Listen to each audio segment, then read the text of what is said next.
Hello everyone, my name is Justin Suda. I'm a sophomore in college and I have obsessive-compulsive disorder. This year will be the first year I participate in OCD Awareness Week since my diagnosis, and I am so excited to start help raise awareness for the disorder. The common stereotype with OCD is that people with OCD always wash their hands or are always trying to be super organized and not have anything out of place and are basically neat freaks, which in some instances is true, but the disorder goes so much farther than that, and it goes so much deeper in the mind than that. OCD is split up into two parts. You have the obsession, which is the fear that goes through people with is the fear that people have with OCD, and then the compulsion is the action that the person with OCD does in order to relieve their anxiety levels or to diminish feelings of disgust or guilt. I, for myself, have what are known as intrusive thoughts. And those intrusive thoughts make me imagine crazy scenarios in my mind that I would never do in my life and can't explain why they happen, but my mind makes them happen anyways. I have aggressive thoughts. And my aggressive thoughts really started to begin when I was a junior in high school. It was first semester in October of 2011.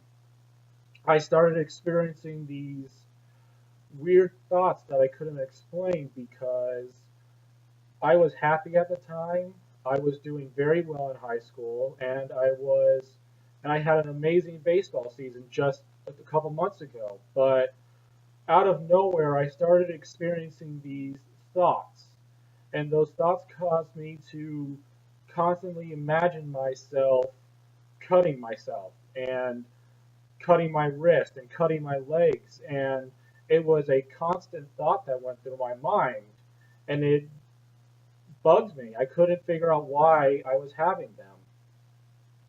And so I didn't tell anybody for the longest time until February 1st of 2012, where I went to my teacher and I told her about my thoughts and told her I needed to go see my counselor. So I was taken to the counselor, and the school social worker came, and we had the long discussions about these thoughts that were going through my mind and how I've been having them for months and how I couldn't explain them and how I was feeling terrible. They then transferred me to a hospital where I informed the nurse on hand the thoughts going through my mind, and she informed my mother and I that I would have to be sent to a crisis stabilization unit to see if I wasn't a risk to myself or a risk to anybody else around me. So when I arrived to the CSU, I started my sessions with the psychiatrist that was there, and he started asking me questions about the kind of thoughts that went through my mind and how I would feel when I was having those thoughts. And I told him I had these thoughts of cutting myself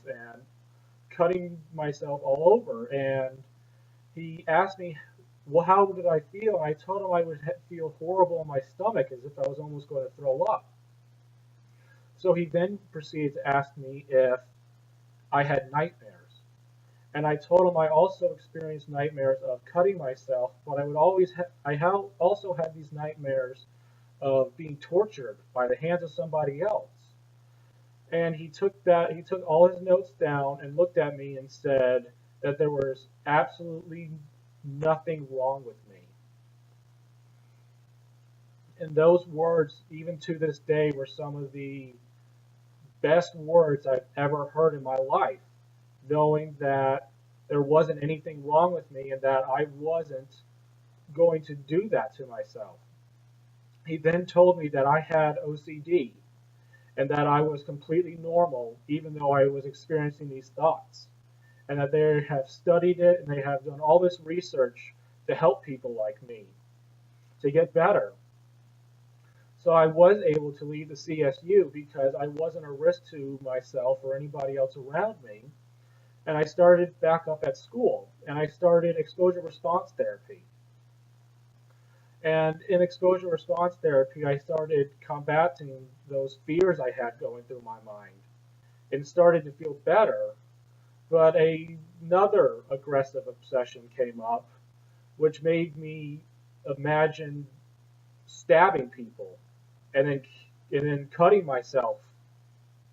And I couldn't explain why I was imagining that, and it caused me so much distress and so much discomfort.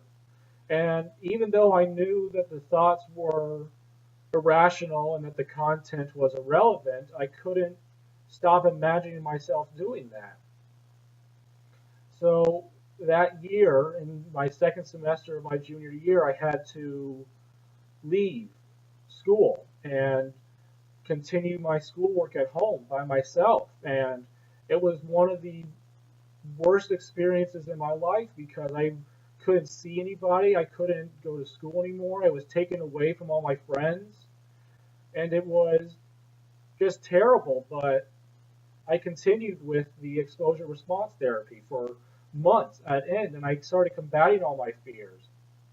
And then sooner than soon, so it was so quick, I was able to start going out in public again because the thoughts no longer bothered me. And I was able to go back to school for my senior year. And being able to go back with all my friends and be a normal student was the greatest feeling of accomplishment I've ever had in my life. And then I was able to go off to college, and I've been at college for 2 years now, and it's been amazing. I've made so many more friends, and I've had an absolutely wonderful time.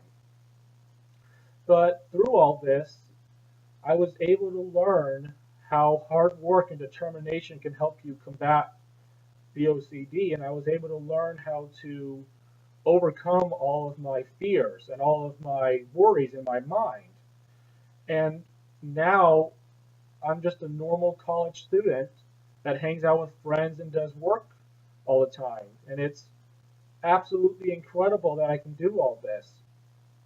And I have so many people out there to thank for all this, for standing by my side and helping me get better. It's been absolutely wonderful how much they've done for me. And I really can't thank everybody enough for all the work that they've done for me and for never throwing me aside and for always being there for me through all of my thoughts and just helping me become the person I am today.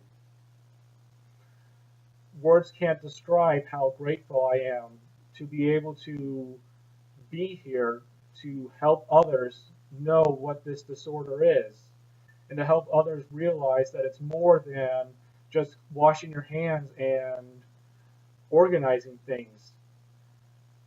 I'm so thankful for everybody. And I am so excited for OCD Awareness Week so I can start spreading the message more and helping get the message out for what OCD is. Thank you all.